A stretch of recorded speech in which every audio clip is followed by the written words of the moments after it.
कालांतर में इनका बड़ा सुंदर परिवार। अब भगवान कैसे रहते हैं श्री सुखदेव जी महाराज बताते हैं। प्रभु का विशाल परिवार हमेशा प्रसन्न रहते हैं, हमेशा। अरे हम जैसे थोड़े हैं कि अगर एक विवाह हो जाने के बाद लगता है कि हंसी गाय। अगर एक विवाह हो गया है, अगर किसी से पूछो भैया दूसरा विवाह करोगे, बोलेगा भैया छत से कूदना मंजूर है लेकिन विवाह करना। अब सोचिए कैसे द्वारिकाधीश भगवान रह रहे हैं। अद्भुत परिवार का, हमेशा मस्त रहते हैं। और देखिए मान लीजिए 16,100 है तो उसमें कोई नाराज होगा, कोई प्रसन्न होगा, कोई खुश होगा। सबसे ज्यादा नाराज होती थी कौन? अरे नाराज तो वही होगी जो दहेज लेकर आएगी। तो जयमोहती दहेज लेकर आई थी मरी, वही नाराज ज्यादा होती है। और एक है जो कभी नाराज ही नहीं हुई,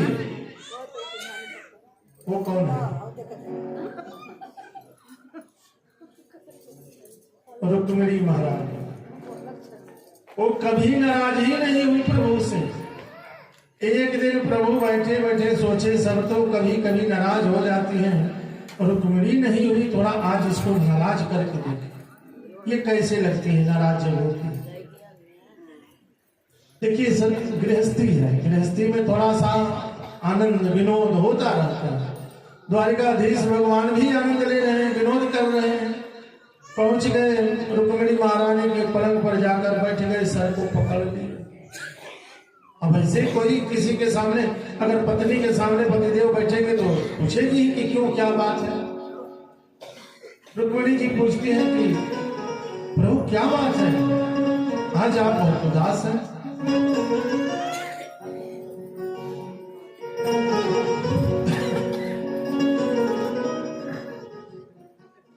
गंभीर मुद्रा में बिल्कुल है। रुक्मिणी जी जैसे पूछी, पंखा लेकर के आती है, पंखा झेलने लगी, पूछ रही है क्या बात है। प्रभु चौंक गए, चौंक करके कह रहे हैं, रुक्मिणी से बोले एक बात बताओ, तुम हमसे विवाह क्यों किया? तुम हमसे विवाह क्यों किया? और रुक्मिणी जी चौंक गए कि आखिर में ये पूछ क्या रहे हैं, कि पूछने का मतलब क्या? कह रहे हैं कि सुनो, तुम हमसे विवाह करके ठीक नहीं किया। अब रुक्मिणी जी को गुस्सा नहीं आया, वो आश्चर्य में पड़ गई कि आखिर में प्रभु को हो क्या गया। कह रहे हैं द्वारिकाधीश की देखो तुम्हारा हमारा जोड़ी ठीक नहीं है। तुम कितना सुंदर हो और मैं कितना काला कलूटा।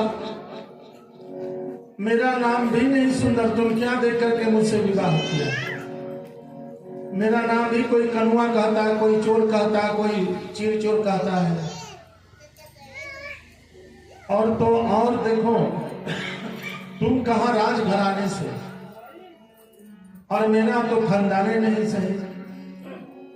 पता नहीं मैं नंद नंदन हूं कि वासुदेव हूं, वासुदेव के बेटा कि नंद बाबा का हूं। मेरा तो नाम भी कोई सही से नहीं गाता, मेरा नाम वही गाते हैं जो भिखमंगे होते हैं। रघुपति राघव राजा राम पतित पावन। अरे जो भी बढ़िया बढ़िया लोग हैं सब शंकर भगवान का नाम लेते हैं, हमारा कौन नाम ले रहा है?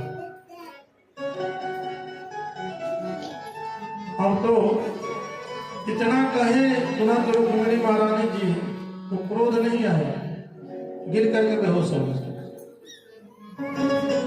अब जैसे बेहोश हो जाते हैं तुरंत चतुर्भुज रूप धारण करके रुक्मिणी जी को उठाते हैं।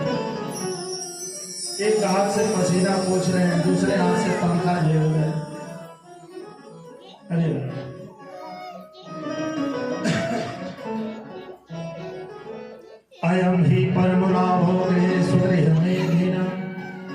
यत्र मन्यते यामा प्रियताम भीरुवामिनी। देखिए गृहस्थ जीवन में सुबह शाम जो झंझट है, सुबह शाम क्या 24 घंटे झंझट ही झंझट, कभी ये काम कभी वो काम से फुर्सत ही नहीं मिले। तो इसके लिए थोड़ा सा हंसी मजाक विनोद हो जाता है और उतने से कुछ जितना झंझट है ना सब दूर हो जाता है। यही है गृहस्थ। रुक्मिणी जी ने कहा कि महाराज आपने कुछ कहा, बोले नहीं अब हमने कुछ नहीं कहा। बोले नहीं आपने कुछ कहा। अब सावधान हो गए द्वारिकाधीश की, अब तो लग रहा है गड़बड़ है। रुक्मिणी जी कह रहे हैं देखिए क्या आपने कहा कि मेरा नाम कोई नहीं लेता, कोई गुण गाता ही नहीं। अरे महाराज आप में कोई गुण है ही नहीं, आप यही कहना चाहते थे ना। सही बात है, आप में गुण अगर नहीं है तो दुनिया वाले कहें आपको निर्गुण कहते हैं। आप निर्गुण भी हैं, सगुण भी हैं, सगुण साकार भी हैं, निर्गुण निराकार भी हैं। आप तो तीनों गुणों से परे हैं महाराज, आप तो साक्षात नारायण हैं। आपने दूसरी बात बोला कि मेरे माँ बाप का कोई पता नहीं, कोई नहीं जानता मैं किसका बेटा हूं। भगवती जी कहती हैं, भगवती स्मृति आपके स्वरूप का निरूपण करती हुई नेति नेति कह करके थक जाती। जो वेद आपकी महिमा गाता है नेति नेति। आपने कहा मैं रण छोड़ की रण को छोड़कर भाग जाता हूं, डर से समुद्र में मैं निवास करने लगा। रुक्मिणी महारानी कहती है कि महाराज आप तो हर जीव के हृदय रूपी समुद्र में ही आपका निवास है। प्रेम से बोलो जय श्री कृष्ण। हरिरपि निज लोक सर्वथा तो विहार प्रसिद्ध हृदय के शाम भक्ति न सुनते। जिनके हृदय में भक्ति महारानी है, भगवान उसके हृदय में विराजमान है। अरे हृदय में बैठाने की बात करते हैं तो तुलसीदास जी ने हनुमान चालीसा में लिख ही दिया है। आप लोग हनुमान चालीसा रोज पढ़ते हैं। पवन तनय संकट हरण मंगल मूर्ति रूप और राम लखन सीता सहित हृदय बसा सुख। आप तो उसी में रहते हैं। और बड़ा स्वभाव का प्रशंसा करती है रुक्मिणी महारानी। दोनों प्रसन्न होते हैं। जब जैसे जैसे प्रभु का विवाह हुआ वैसे वैसे उनके पुत्र पौत्र आदि सब बढ़ते गए। भगवान के बड़े पुत्र हैं जो प्रद्युम्न, इनका विवाह हुआ। इनके भी पुत्र हुए जिनका नाम है अनिरुद्ध। अनिरुद्ध का विवाह हुआ बाणासुर की बेटी से। बाणासुर जिसका 1000 बार था भगवान युद्ध में। कल हम उस दिन बताया था ना कि दोनों सूर्य वंश और चंद्र वंश में विशेषता रही। सूर्य वंश में विशेषता रही कि बिना जग का किसी का पुत्र ही नहीं होता था। और चंद्र वंश की विशेषता रही कि बिना लड़ाई झगड़ा का किसी का ब्याह ही नहीं होता था। चंद्रमा से लेकर के और द्वारिकाधीश भगवान ऐसा बोला। इनके अनिरुद्ध हुए पोते हैं। अनिरुद्ध जी का विवाह बाणासुर की बेटी से हो गया। उनकी बेटी मायावती थी, लेकर के सोते ये द्वारिकाधीश के पास थे, द्वारिकापुरी में थे। वो माया से उनको खींच ली। 2-4-10 दिन जब रह गए उसी में संबरासुर के घर में, तो मालूम चला और इनको मारने के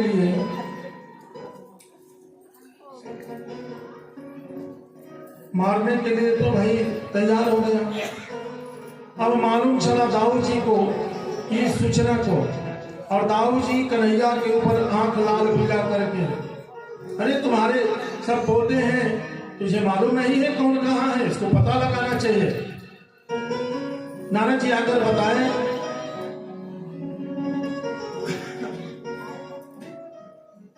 और जैसे मालूम चला अनिरुद्ध जी सेना लेकर के पहुंच जाते हैं बाणासुर के पास, और जाकर के बड़ा भयंकर युद्ध होता है।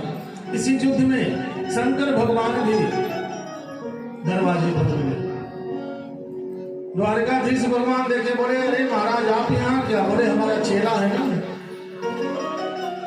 अरे आपका चेला है तो आप क्या यहाँ क्या कर रहे हैं? बोले पहले हमसे युद्ध करो तब अंदर जाओ। द्वारिकाधीश से युद्ध होना चालू हो गया, भयंकर युद्ध हुआ। अंत में शंकर भगवान को इशारा करते, अरे महाराज अपने चेले को शांत कराओ। बोले नहीं पहले हमसे युद्ध करो। दोनों में युद्ध होता है। द्वारिकाधीश एक ऐसे बाण चलाते हैं कि शंकर भगवान को बुखार हो गया, और जिससे बुखार होता है शंकर भगवान एक वृक्ष के नीचे लेट जाते हैं, और लेटे लेटे 19 श्लोक में बड़ा सुंदर पाठ करते हैं। और इतने में मौका मिल गया, और मौका मिलते ही द्वारिकाधीश भगवान पहुंचते हैं बाणासुर के पास। जितना हाथ था ना सब हाथ काट, मात्र 2 हाथ बचा था, वो भी काटने जा रहे थे। तब तक शंकर भगवान रोक दिया, अरे रुक जाओ महाराज। अरे हमारा चेला है तो आपका भी चेला ही तो है। बोले हाँ चेला है तो समझाए नहीं इसको चेले को। मालूम है बाणासुर भगवान को प्रसन्न कर लिया। किनको? शंकर भगवान को। शंकर भगवान थोड़ा जल्दी प्रसन्न भी हो जाते हैं। 1000 हाथ से ताली बजा बजा करके शंकर भगवान को प्रसन्न कर लिया। और जैसे शंकर भगवान को प्रसन्न कर दिया, बोले वरदान मांगो। बोले वरदान महाराज यही चाहिए कि आइए हमें से 2 हाथ हो जाए। हमारे 1000 हाथों में खुजली हो रही है। शंकर भगवान बोले गजब दुष्ट चेला है भाई, हमें से युद्ध को ललकार रहा है। नाराज हो गए शंकर भगवान। बोले घबराओ मत, तुम्हें एक समय एक देख ऐसा मिलेगा कि तुम्हारी हाथों की खुजली क्या तुम्हारा हाथ ही मिटा डालेगा। और उसी समय जैसे शाम को बंदी बनाया अनिरुद्ध को, शंकर भगवान एक झंडा दिए थे। कहते कि झंडा जिस दिन टूट कर गिरेगा समझ जाओ कि कोई तुमसे युद्ध करेगा। और उस दिन जैसे द्वारिकाधीश चले, झंडा टूट कर गिर गया, प्रसन्न हो गया, चलो आज तो कम से कम हमसे कोई युद्ध करने आ रहा है। अंत में युद्ध हुआ। शंकर भगवान समझाते हैं, बाणासुर की जो पुत्री है उषा, उसी के साथ अनिरुद्ध जी का विवाह होता है। दूसरा विवाह सुखदेव जी महाराज कहते हैं कि रुक्मी यानी रुक्मिणी जी के जो भाई हैं रुक्मी, उनके पोती के साथ हुआ। बारात पहुंच गई दरवाजे पर, और बारात जैसे पहुंची दरवाजे पर स्वागत हुआ। स्वागत होने के बाद लोग आओ भगत किए और जुआ होना चालू हो। और जैसे जुआ हो रहा है, उसी जुए के खेल में बार बार यही बलराम जी खेल रहे हैं, जीत जा रहे हैं, फिर भी ये नहीं मान रहा है।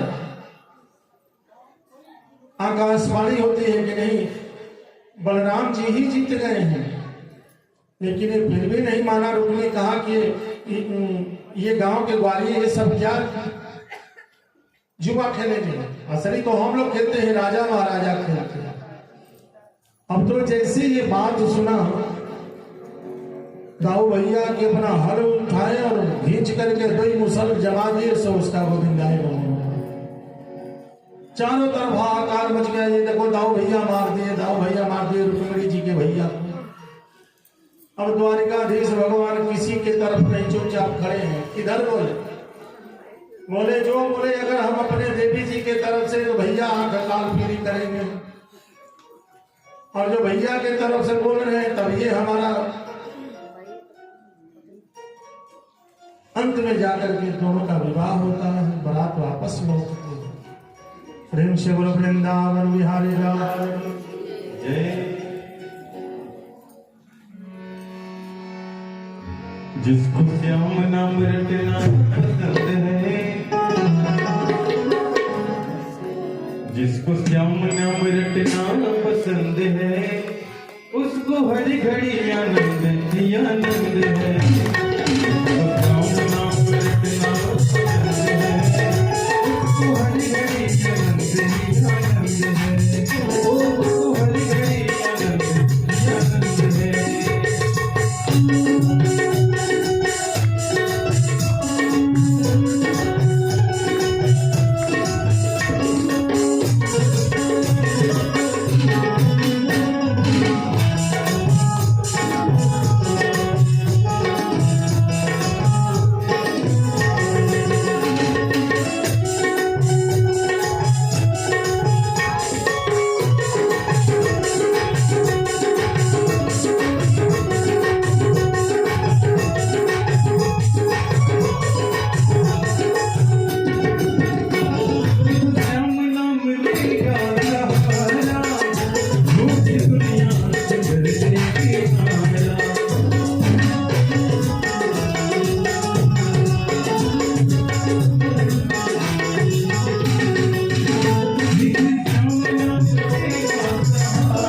आनंद है।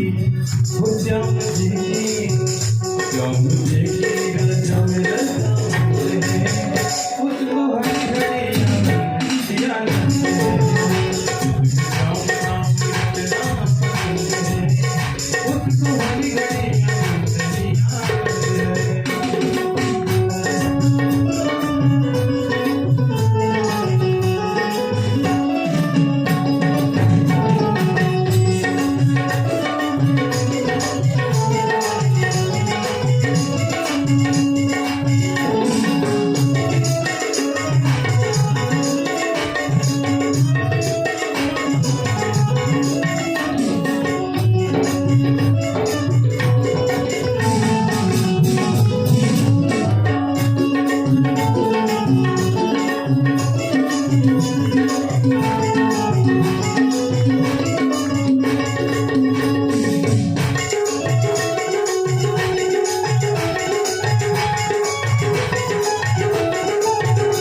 हर घड़ी आनंद ही आनंद है।